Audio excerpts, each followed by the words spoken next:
as we continue to do more appeals. So even with the market shift, he has maintained a pretty steady workload, which then keeps him exclusive, which then keeps him on the radar. A lot of people joining the team right now are being laid off.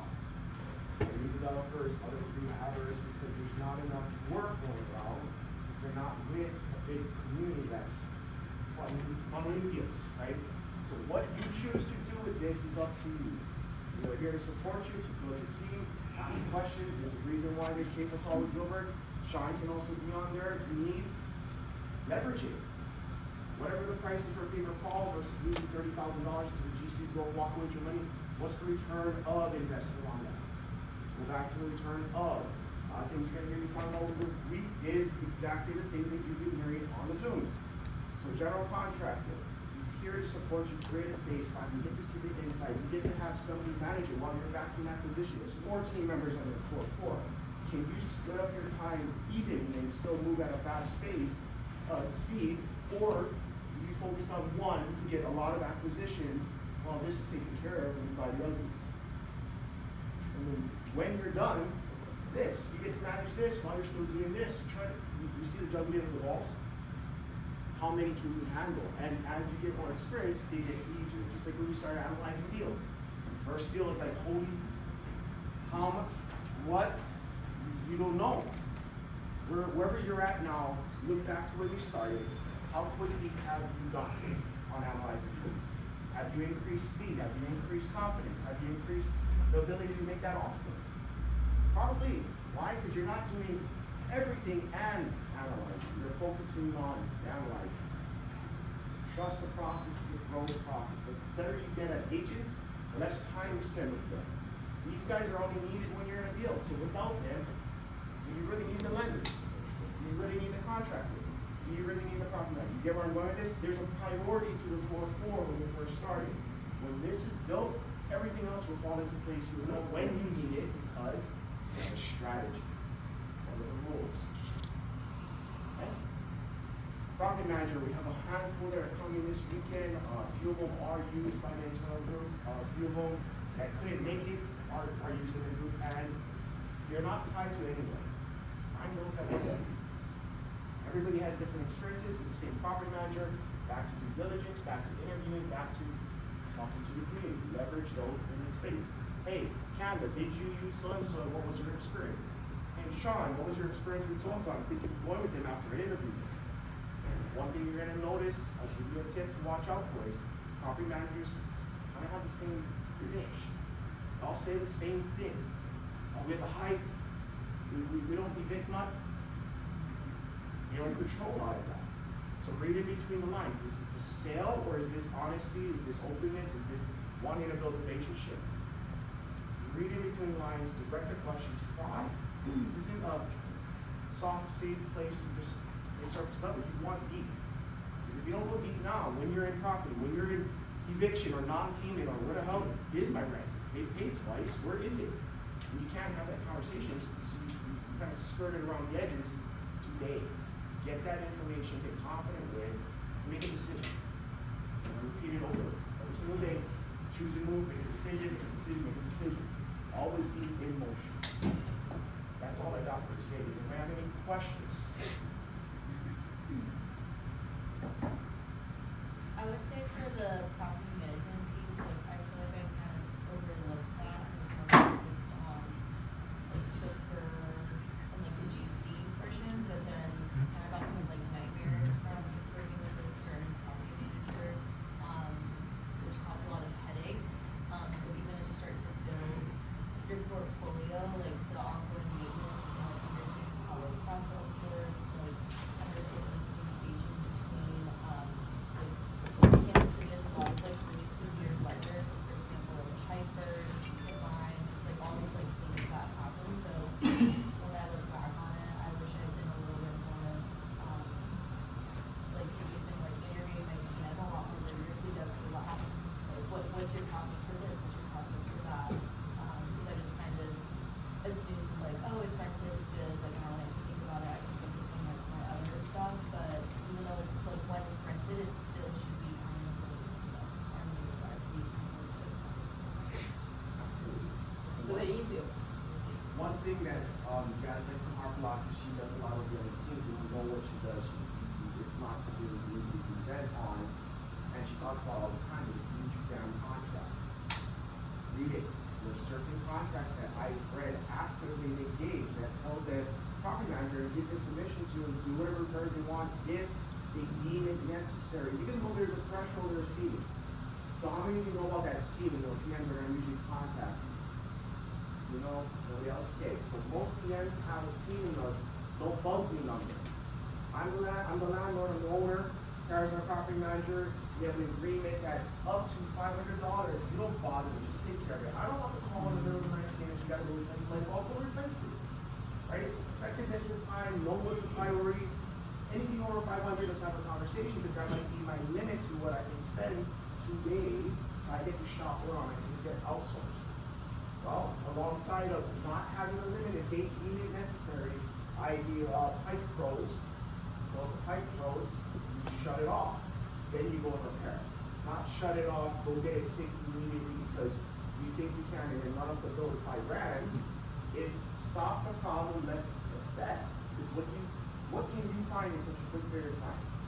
Online, you gotta do your homework, you gotta find where the source is, just because it's broken there, it's not broken somewhere else. And the situation arose where we went back several times. Because you're rushing in to fix something they don't know the full story, right? So with that, and then secondly, in this contract, it's, you don't get to shop, you use our guys for nobody. Would you want that? Here's a $5,000 bid. Derek shows up and goes, it's $250, why would you? But you can't use it because the contract says it's all in-house. Turnkey companies do it a lot. Why? Well, my perspective is, and this is just my assumption, they get to hide what they shorted on the rehab. And one of the reasons why I don't care for it. They control that, they don't put the walls, they see the electrical plumbing, they do all the things that I can have peace of mind with, fix the roof. I just trust it, it looked good on inspections, and Adam will tell you, that looks good, but about 6 feet up, do not do. And how is Adam gonna do that? Well, I know from the drywall to see. And if there's no reason to, he's not gonna fly it. So PM agreements, real estate agent agreements, anything with contracts, you should be reading. If you don't know, have a conversation. Ask the questions. Don't be afraid to look stupid. You're smart by asking the questions. Because later on, that $5,000 opportunity may have been avoided if you simply asked the question up front. And you wouldn't have a problem with it. And you would have negotiated out. That's the thing too. If the real estate's negotiable, disagree in the contract. Well, I like what you offer, man. I disagree with this. Can you find a way to Johnson is notorious for getting on contracts and say we're in for a year, notorious for renegotiating structures like we use your in-house team, only knowing that we have a solid crew on the outside that can probably do it for the same price, if not better, and I have no trust with them than somebody in the PM space that they might be just going through yellow pages. Hey, you're an electrician, hey, you're a plumber. See that a lot on the commercial side. It's just their networking, building their relationship at real cost on your property. You can control what you control, right? So having those conversations up front, you avoid a lot of headache and the return of your investment a lot better than throwing $5K for something that, well, I wanted to shop that around in 1 day. The frozen pipes are going to be fixed in a day either. And tenants live in the Midwest, you understand it.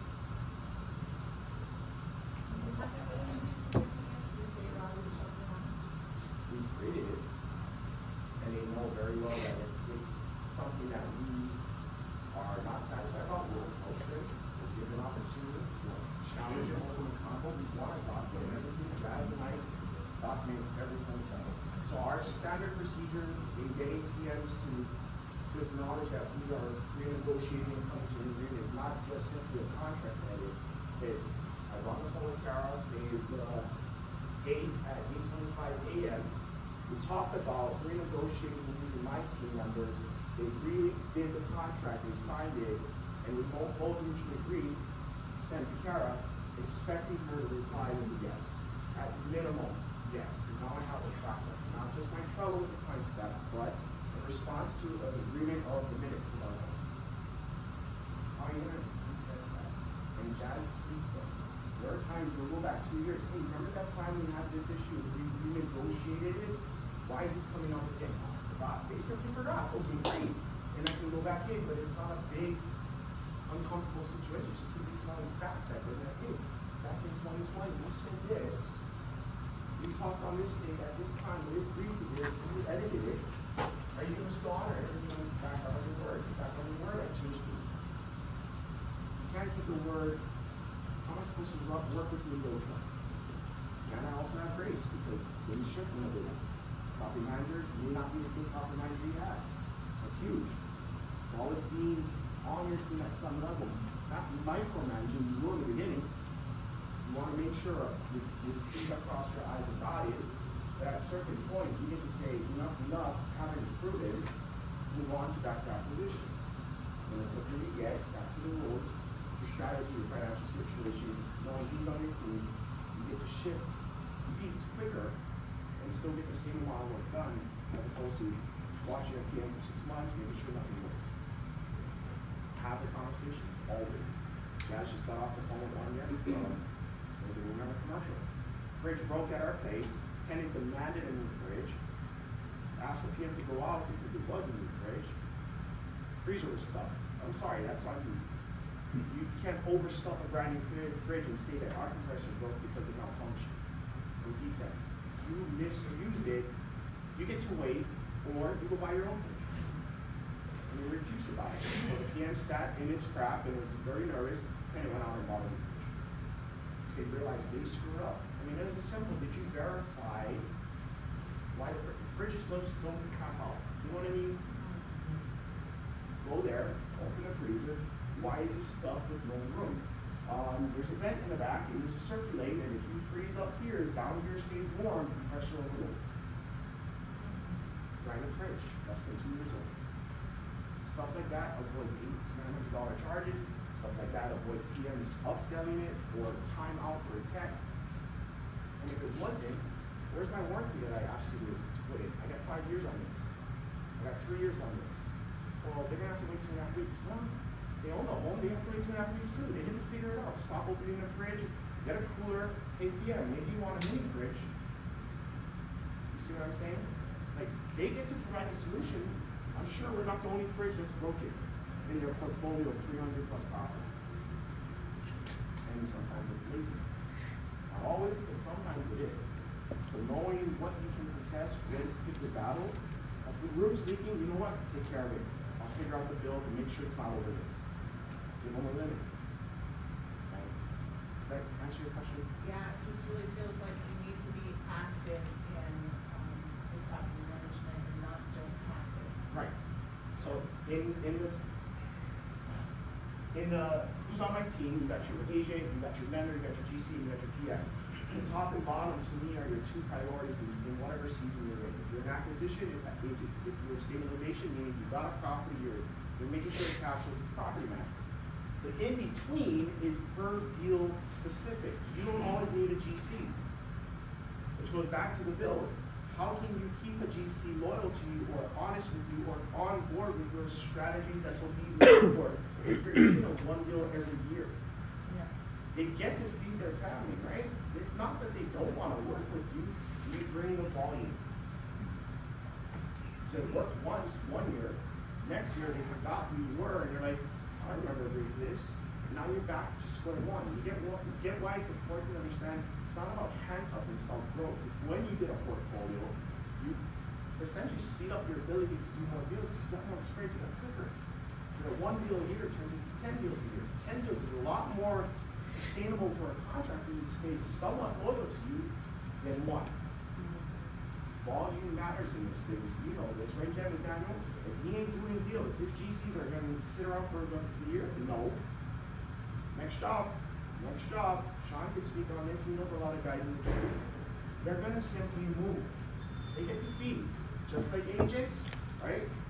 If you're not closing, you're not transacting, how loyal, how consistent will they stay with you? Leverage the community. That's why if you're using an agent in the space, you have a higher probability they'll still be around, even if you don't do a deal, somebody else does.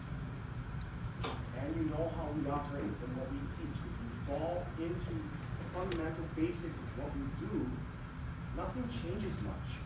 It's more like, hey Kim, welcome back. Glad you're ready to transact, let's go. Even though it may have been a year. You just pick up where they left off. So the two, lenders and GCs, not necessarily needed. So how much time do you wanna focus on those two team members?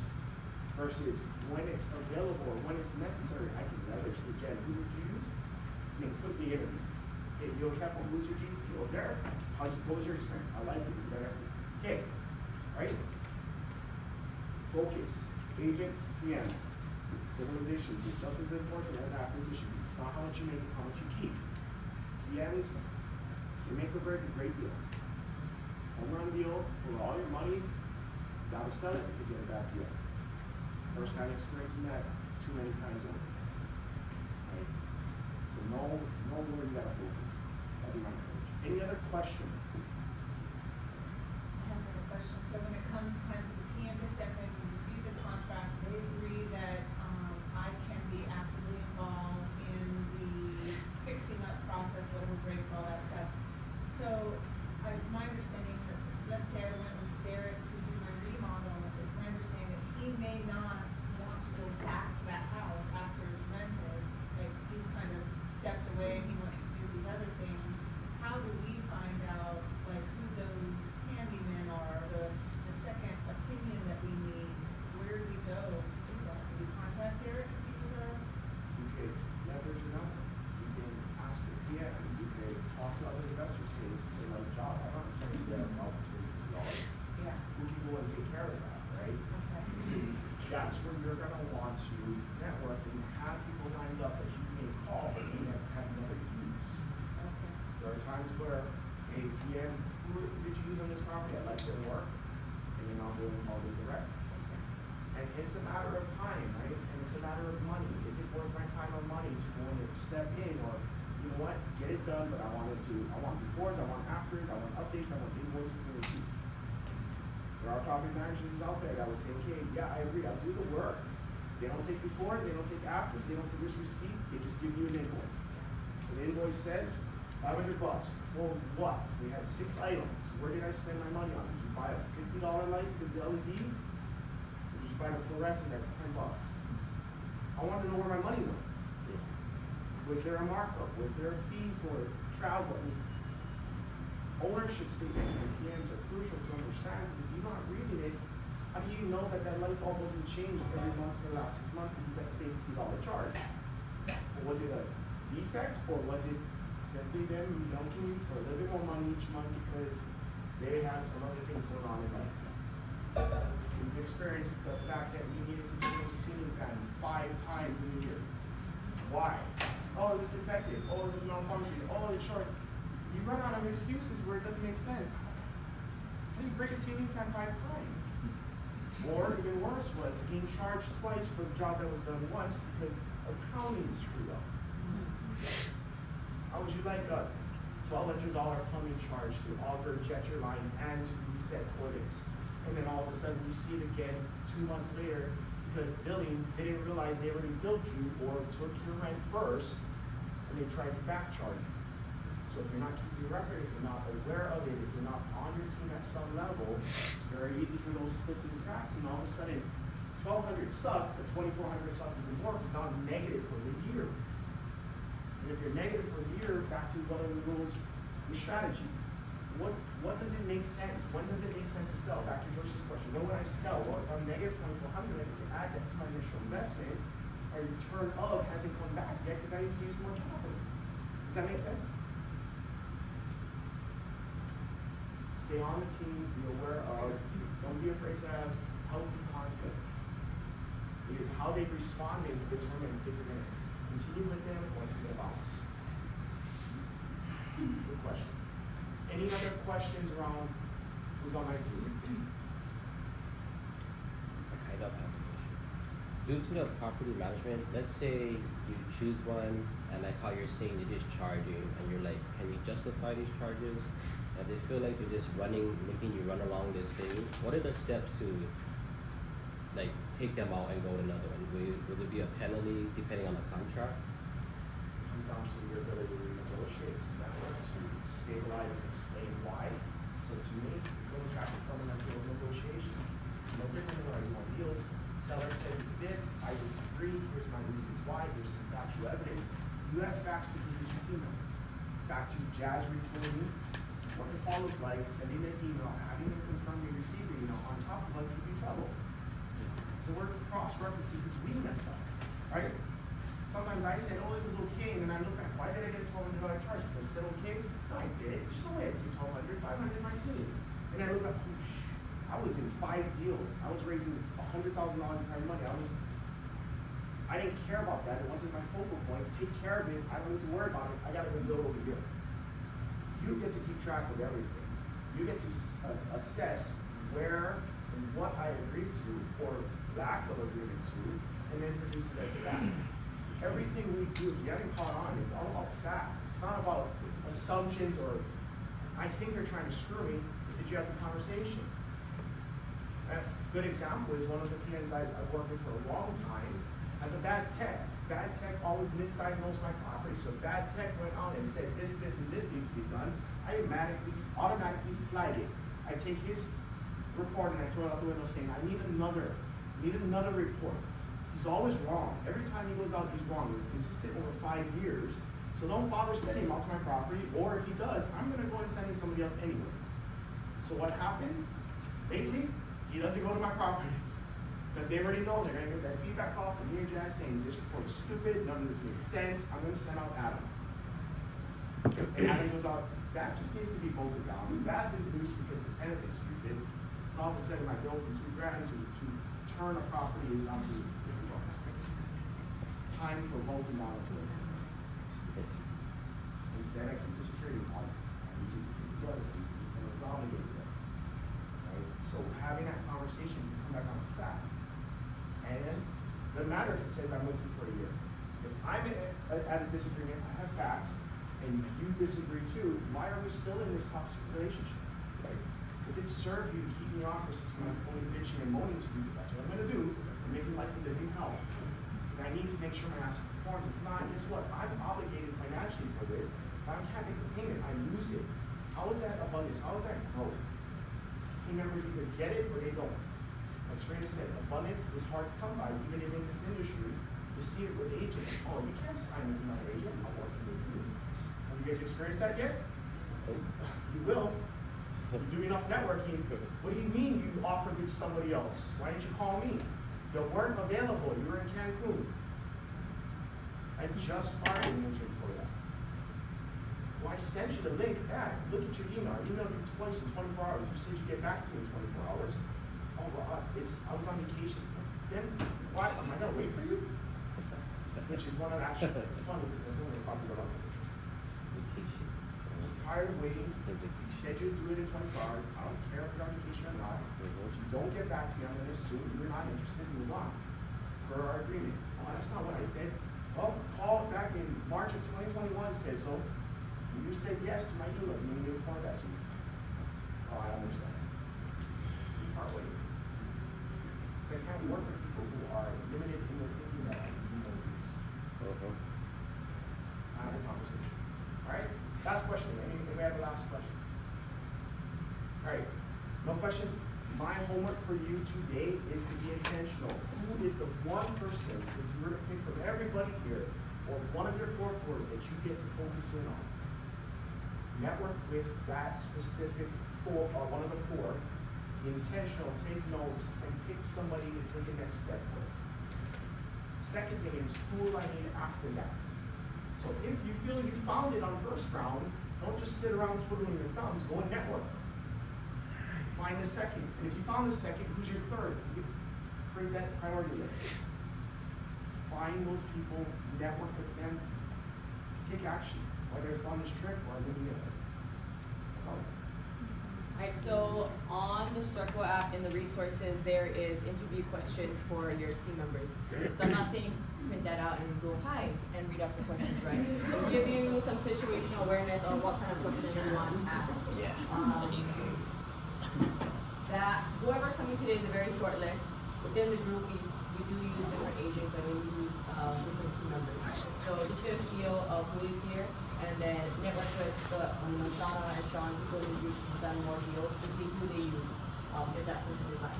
There's I think it's some people we use all the time that weren't able to make it, but leverage the network we have here to see our experience. We can use, after our first session during lunch, Sean is one of the agents, I think Sean is one of the agents, so we'll talk about their experience.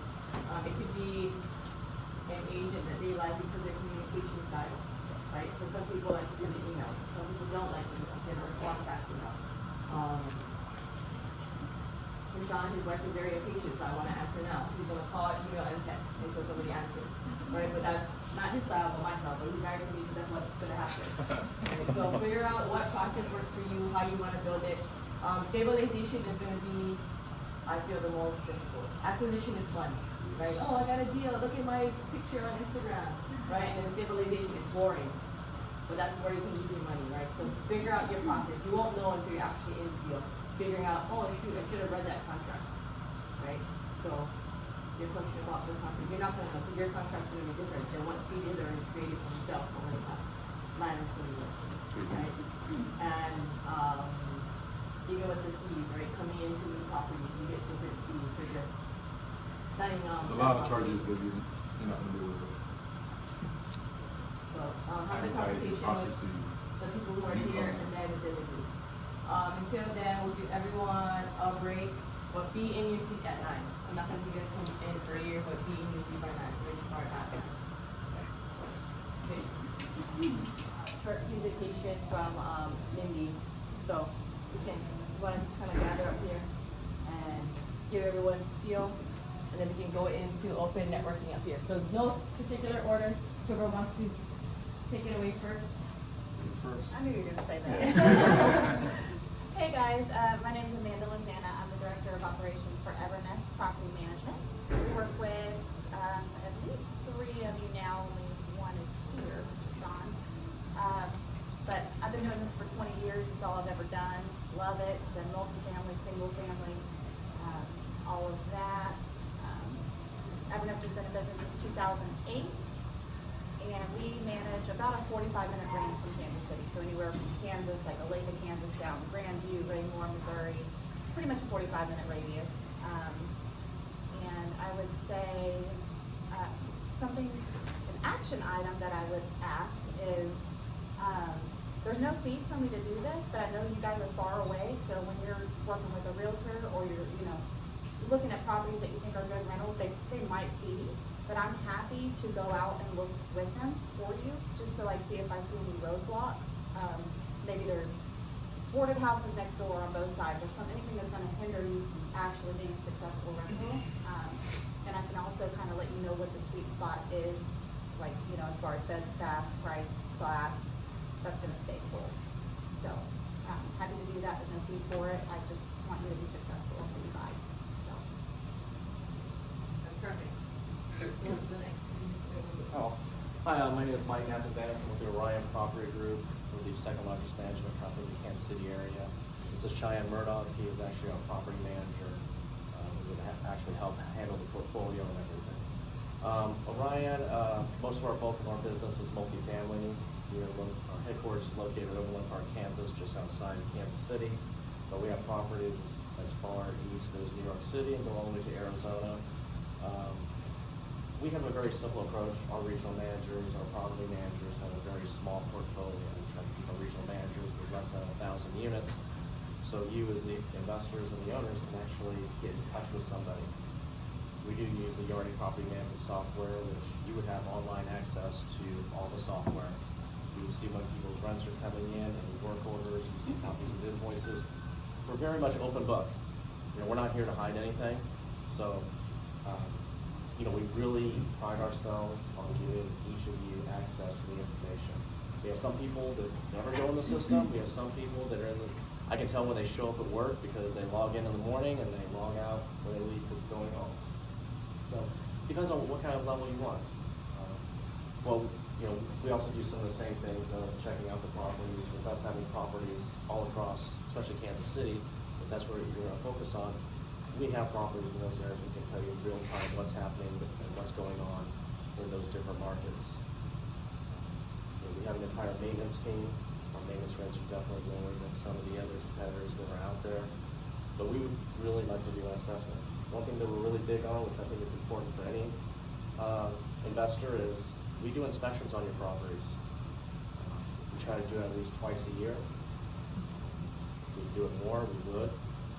But for me, I started out, just like lots of you, started out with a single family home, kind of expanded from there, and then kind of worked up the food chain, and I'm now to the point where we are opening up next week a 442 unit apartment complex, brand new, Class A, in Olathe, Kansas.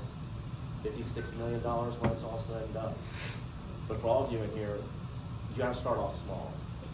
You learn everything, you really learn the ins and outs, and this program is gonna be great for all of you, because even though I didn't go through the program, I've seen how you start. I've seen a lot of people decide to go straight into big multifamily and they don't understand how things work.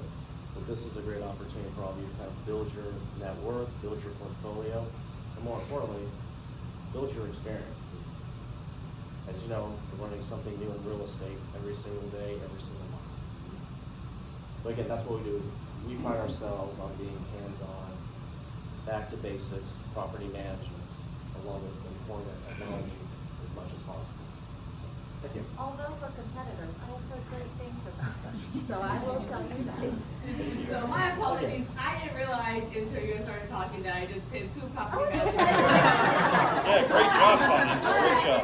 Hey, I was being polite saying ladies No, first. So I think it's great, I've heard great things. But Sean and I both use both Orion and Evernest on our properties, so we don't just have one, so we use both properties on our portfolio. Right. Yes. Hey everyone, I'm Brian Dinkle. I'm a real estate agent. I've been, I think I work with a few of you. My wife, a couple other people. So I've been, let's see, I don't want to age myself, but I think I started in real estate around 2006. I started with the whole idea of let's fix and flip a house. You guys remember those Flip This House shows?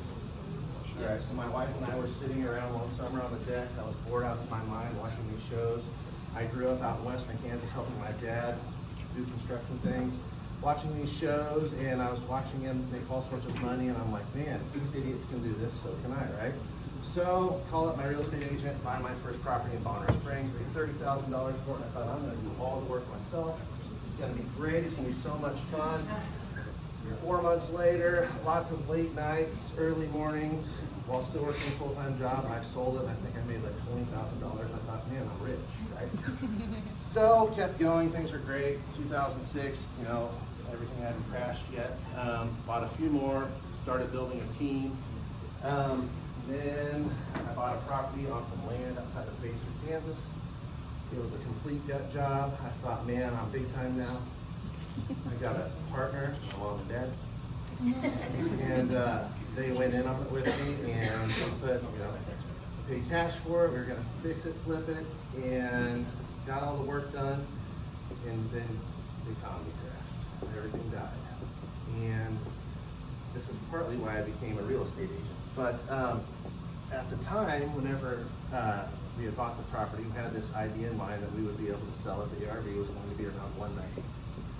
Well, the real estate agent came back and she told me, we could list this for $275. I'm like, going dumb, and I'm like, man, I'm really gonna be rich now. So we listed for $275, and it sits, and it sits, and it sits. And so we start dropping the price, and things are, in the news, like, economy's changing, housing market's crashing, all that stuff. I'm starting to get nervous. We're about to have a baby, so, everything's just about to, come crashing down. We we go under contract 4 separate times, and it falls apart. The deal falls apart at the closing table every time. We're bleeding money at this point, and so this property ends up becoming my first rental property. Not on purpose. This was my first accidental rental, right? So I learned a lesson the hard way. I lost money on this property for quite a while because I couldn't rent it for what my mortgage was. So I was losing about $250 a month on it. Baby was born, everybody goes back to work, daycare is ridiculously expensive, and we're just bleeding money, right? Stressed out, all this stuff. And I'm like, I'm never doing this again. Real estate's awful. This is the worst thing I've ever done in my life. And like an idiot, I decide after about 2 years, like, I'm gonna do this again. So I buy my next property in Tonganoxie. And it ends up becoming another little property on purpose. Now I'm making money. And I'm seeing things like, oh, so this really does work. Well, long story short, the reason I became a real estate agent was because what I learned while doing this stuff, learning the hard way, which was kind of been my MO from the beginning, was that you have to have a team that really knows what they're doing, right? And my real estate agents had no idea what it meant to invest. You know, they could find me great houses, like this would be an amazing house to live in. I'm not gonna live here, right? I wanna make money off of this house. And they kept sending me all of these things, and finally I'm like, you know what? I'm just gonna get my real estate license myself. And went and took the test. I'm never going to help anybody else buy real estate. Took the test. I was chatting with some people on Bigger Pockets one day, and they found out I had my real estate license in Kansas City. And this guy from Lincoln says, he works for Lincoln. He's like, hey, would you mind helping me buy a property? I don't really think so. I'm not really interested in working with other people. Oh, come on, blah, blah, blah. Well, I ended up helping him buy another property. So now all of a sudden I'm a real estate agent working with other people. Over the next couple of years, he ended up buying, I think, 13 properties from me. He passed my name out to a bunch of other people, some of his colleagues, and now here I am, 2023, speaking to you guys. I've been a full-time real estate agent pretty much ever since. My specialty is working with out-of-state investors. You know, I have properties myself in Kansas City. I also have some out in Western Kansas where I grew up. My investing strategy is now buy and hold. I don't fix and flip anymore. Kind of learned that lesson. I hold my properties for quite a while. Financing, I do a lot of seller financing deals, so which has worked out very well for me. Most of the seller finance deals I do are on those little properties that I have out where I grew up. I know the people that own the property. I've known them my entire life, and so I get great rates. You know, usually 5 to 10 year loan periods, the cash flow, all of that stuff. So that's kind of my personal strategy. Now, here in Kansas City, I mean, we were asked to give, I had to take, right, some notes now, because I'm going to just give a second. You know, like how do you manage risk management? So I know my area, first of all. So if I'm going to invest, I've studied my area. I know it inside and out, kind of like any of the other agents in here that invest also. I guarantee you they know their areas very well. I know who my clientele are going to be. So if I'm going to have a rental, I know who the people are that are going to be renting from me. So when I go into this, and I'm going to buy a property, I know these are the types of people that are going to be wanting to live in this area, so that I feel comfortable with what I'm buying and where I'm buying and all of that stuff. When it comes to contractors, other people that I'm working with, whether that be property managers, you know, title companies, whoever, I vet these people inside and out. I ask for references. I meet with them. If it's a contractor, since I'm here, I go out and I see the work that they've done, right? You guys being far away, you're going to rely on your property managers to do that. You're going to rely on your real estate agents to do that. You're going to rely on other people in your group to do that. But vet your people. Don't just take those chances, because unfortunately, one of the things that you're going to see as you get into this is that at some point, things aren't going to go as smooth on a property as you hope, right? It might be your first property, it might be your 20th property, but at some point, things are gonna go a little bit sideways. So what I would say to you is just do your research, lean on your group, lean on your mentors, lean on your team here in Kansas City, so that way you avoid, you know, taking some of those unnecessary risks that people like me, who started out, I didn't have a group like this, he didn't have a group like this. You know, we made those mistakes on our own without really having any other people to really lead. And then one of the things that we were asked to do was give some actionable advice. So the one thing that I can say is just keep going. At some point, you're going to be getting your butt kicked. And you're going to be frustrated, you're going to be burnt out, you'll be super stressed, nothing's going right. Just keep going.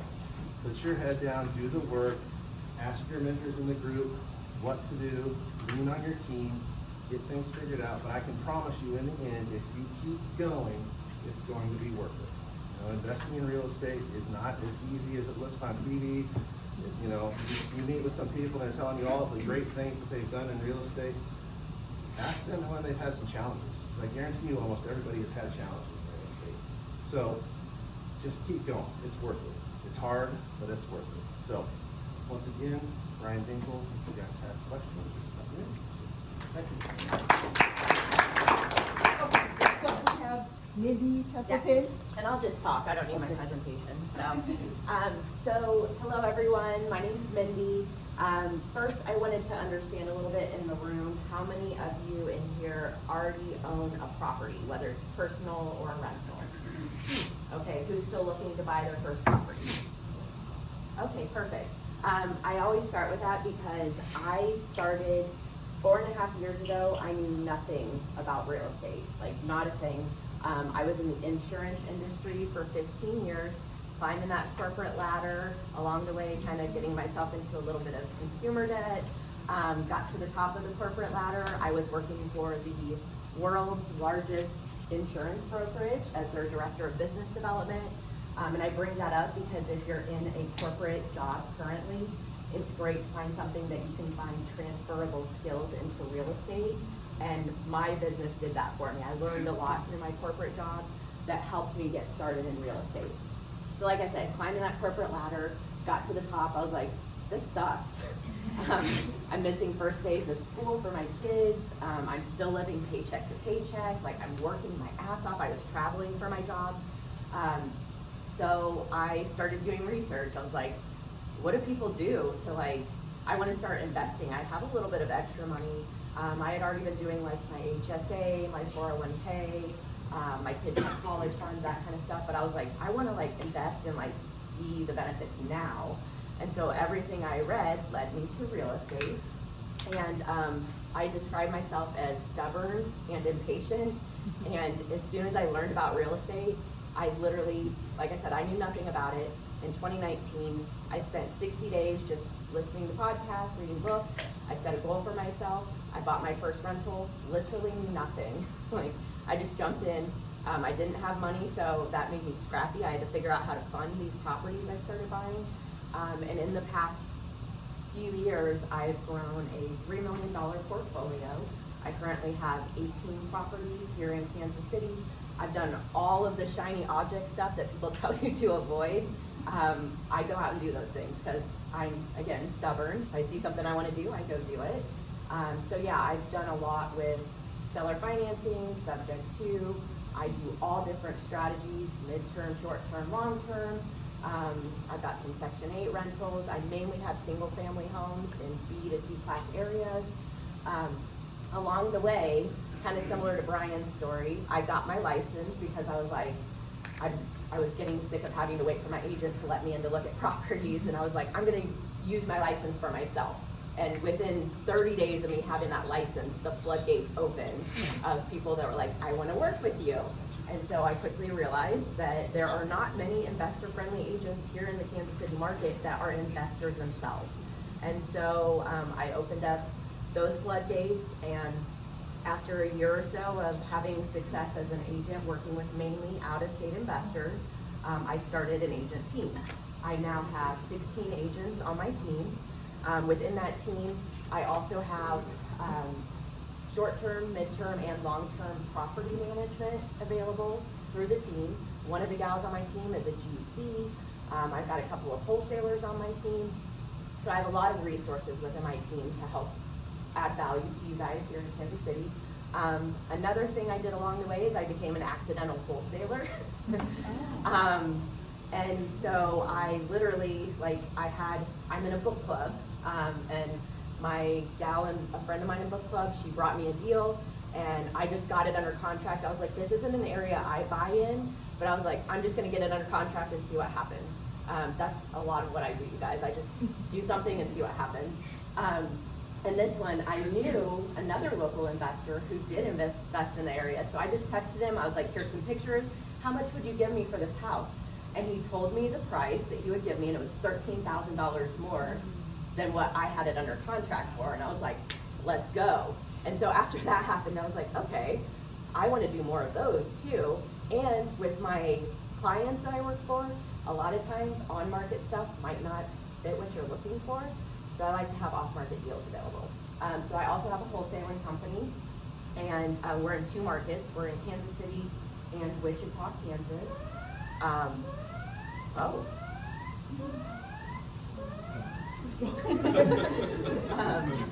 So yeah, I don't know if you guys are familiar with Wichita, Kansas, but that's another great market that we've started investing in, and have had some great success with flipping there as well. Our last flip we closed on last week made 75 grand on a flip in Wichita. And to your point about failures, I have another flip here in Kansas City that I'm probably gonna lose 5,000 on. So I'm not perfect, I make mistakes. But one other thing that I can add value to you guys is I'm pretty obnoxious on social media. I just So, found you. if you guys are on Instagram, which I assume that's how most of you probably met each other, my handle is Investing in Your Wealth, and I do post a lot of free game on there, so you guys can give me a follow there. On Facebook, I also have a local Investing in Your Wealth community.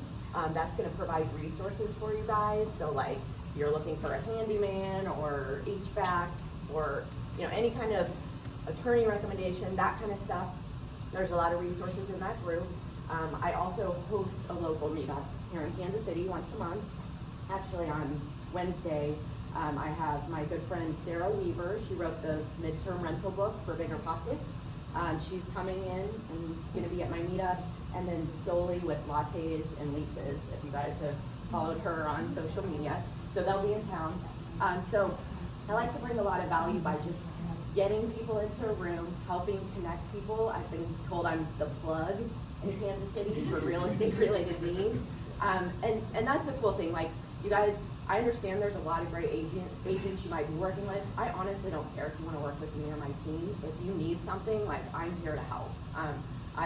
One of my favorite books is The Go-Giver. If you guys haven't read that, that's kind of my philosophy on life. So, I love working as an agent, also as a wholesaler with those off-market deals. I can add you guys to our cash buyers list if you're interested in that. And then, like I said, just as an investor myself, all of those fun things that I share. I also share memes on social media because I'm funny too. But yeah, I'm just doing all this stuff. I was, a couple years ago, not any experience, and I like to let people know, like, in 4 short years, my life has changed dramatically. I'm no longer in the corporate world. My real estate portfolio now covers my bills. I get to show up and like do what I like, which is helping other people do the same thing that I've done. So yeah, if you guys are interested in working with me in any capacity or just need help in the Kansas City market, I'm here. So.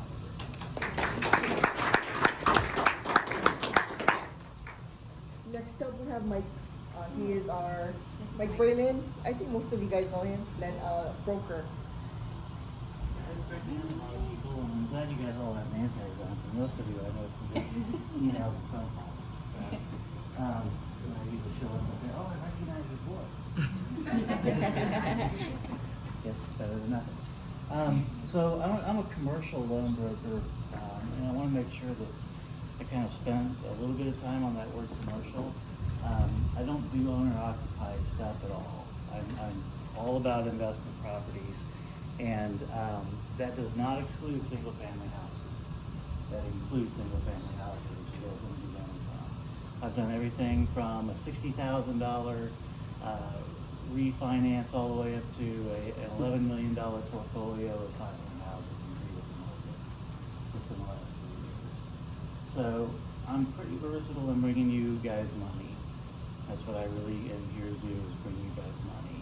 And there is money available out there. If you want to have a broker go get it, you'll oftentimes get a better deal going through me than you will be if you were to go through just any bank that you would cold call out of the yellow pages. I know that sounds but just, calling banks these days, you're going to find that a lot of them either will say, I don't want to do business with out-of-town people, or the loan amount's too small, or, they're going to give you a generic program which isn't all that great for what you're trying to do. I I spend hours talking to bankers all week long. I know almost every banker in Kansas City. Can't say I know them all, but I know quite a few.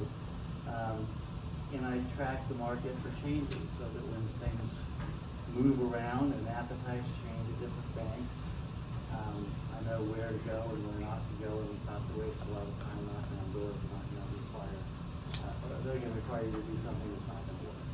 So that's really what I do. To give you a little background on me, I was a banker well, first of all, I was a teacher for a long time, and then I became a banker, so I talk a lot. But when I became a banker, I did, everything at kind of the start at the bottom, work your way to the top kind of thing. So I started out collecting insurance certificates and tax returns and tax receipts, and calling on people who hadn't paid their mortgages, and worked my way through running a shop that dealt with Wall Street and the bond market, and then on to dealing with lending and complex servicing, construction, development. Back in those good old days of 2010 and 11, when these folks were finding out they might lose a house or they might lose some money on some houses, I was the guy taking those properties back, going through foreclosures, showing up in court, doing all that kind of stuff. And then at the end of my career, I was a lender. And I worked for a lending bank as a chief lending officer for about a dozen years before I decided that I just didn't want to do that anymore. And I quit the corporate world too, and decided that I liked being my own boss better than being somebody else's laborer. So that's kind of where I come from. I'm being really fast and going through this because I know there's other folks behind me. I know I've worked with you before. I've worked with you before. I've worked with you before. You before. And hopefully that my reputation here is okay, and you guys will be willing to talk to me about things when time comes for you to look for money. I'll be happy to help you find it. I can bring you all the expertise of all the things that I've done. I will do more than introduce you to a banker, have you guys shake hands and walk away. I will guide you through the whole process. I will teach you how it works. I will teach you the difference between commercial and residential. And you'll find that every sword has two edges. There's good things and bad things about both. And I think I'm pretty cheap. So if you guys want to give me a call or you want to talk to me, you can talk to me after the presentation. I'll hang around.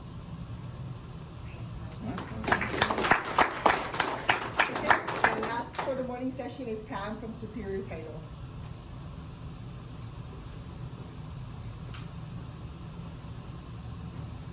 Good morning. Morning. All right, so those of you that have bought property before, you know the purpose of title insurance. That is what I do. I work for Superior Title and Escrow of Kansas City in LLC. I'm in Overland Park. We only have the one office. We get a lot of the, where's your other location? We just have the one. I have been in the insurance industry for 15 years. I actually started out as an agent for homeowners, life insurance, crop, casualty. Then I transitioned. I stayed there for about 2 years, and then I transitioned into title because I am not someone that likes to go out and market to people. I hate cold calls. So I started title. I loved my job. I did a lot of residential when I first started, and for about the first 3 years. I worked in Douglas County, Kansas. So a lot of that is mostly residential. I do deal with a lot of construction companies down there. Lawrence is more of a market that one person buys it from the point they start platting it, to lotting it, building it, to selling it. Like it's one person, it's not multiple people, whereas you get, in this market, you have your person that plats it, then they sell it to someone else who starts doing the underground utilities, then they send it to someone else. The purpose of title, the purpose of my job is to make sure that you guys have clean title when you close on a house. What that means is that there are no prior owners out there that can come back and state that they own your property. Make sure that there's no judgments, no liens against the property. Make sure mortgages are paid out, taxes are current, so that when you guys go to get it, you're not having someone come knocking on your door. That's the purpose. Do we miss things? Yes. But if you guys ever have any questions about the process, my biggest portfolio at this point are investors. I enjoy working with investors. It's a lot cleaner. I don't have to deal with a lot of seller, buyer, actual agents as far as the residential market. The residential market is very much more involved in the situation. Investing, it's a lot cleaner for me. I enjoy it a lot. I've been told we are the most investor-friendly title company. So, CJ's nodding his head. I enjoy, the biggest part of my job that I enjoy the most is research. I like dirty title personally, just because then I get to, I know, I get to do research. I get to track down these people and make those awkward phone calls. That's what I enjoy. A lot of people don't like dealing with that. They don't want to deal with these people that haven't paid their bills. Fraudulent title or fraudulent deeds are becoming very prevalent. Do your research. If you get a property, if you find a property on your own, just do a quick research. If there's a quitclaim deed filed, the last thing that was filed was a quitclaim deed, do some more research. That's where a lot of these people are coming in and doing fraud. I just had one come into my office on Friday. I looked up his name in the Register of Deeds. Jackson County is really easy. They're public. Anyone can get on there and search it. You don't need a subscription. Same with Johnson County. I just searched his name, and lo and behold, he had transferred 4 properties, same day, different sellers, all by the same quitclaim deed. Same signatures, everything. So I called my agent and said, hey, just so you know, this appears to be fraudulent. When I called the gal, the seller, she got the phone very quickly. I haven't heard back from her. So at this point, I would like to actually reach out to actual owners and be like, hey, just so you know, there's deeds out there. What that means is they have to go through court to get the property back if she's not willing to sign it back. What I can say is do your research. Go to your people. If you have questions, ask, especially if you're new to the game. Ask questions. There is no such thing as a stupid question. You may think it is, it really isn't. We've all been there. We all start at the bottom. You have to keep climbing. And the more questions you ask is the more knowledge you are collecting. And you can help other people that way if they have any questions and they don't feel comfortable going to someone on the phone, you know. In this industry, it's fast. It's a fast-paced industry. You will hit your lows, you will hit your highs very quickly. I do not have any type of portfolio, but I love my job. So, and I love helping people get to that end goal. That's my goal. So again, if you guys have any questions, you see a title commitment or something, you have questions, call and ask. I know a lot of title companies may not want to sit there and chit chat on you. Send them an email. A lot of people are preferring emails these days. Electronic communication, they can set it to the side and come back. That's what I prefer because I forget to call people back. But really, that's all it is. It's pretty quick and get you guys through the process. So that's my goal, is to get everybody to the closing table in and out. As out-of-town buyers, I send everything to you. You guys do not have to come to Kansas City to close. I can provide notaries. I can provide the label, the shipping labels, everything else. So you guys don't have to worry about coming to me unless you want to come see my face. But everything, I try to make everything as smooth and as quick as possible and as painless as possible. So if there's any issues, please tell me. I want to make your experience as seamless as possible so that you're like, oh, this one wasn't so bad. I'm gonna try another one. So, all right, well, thank you. Do you want to show your presentation? No, I'm good. I just Okay. spoke about it. All right, so we're gonna just open it up for open networking. This is the time where you get to actually go up to each person, kind of get more intimate on the questions, get your questions answered. Huh? Oh, yeah. All right, stand up. Uncomfortable, go ahead, talk stories.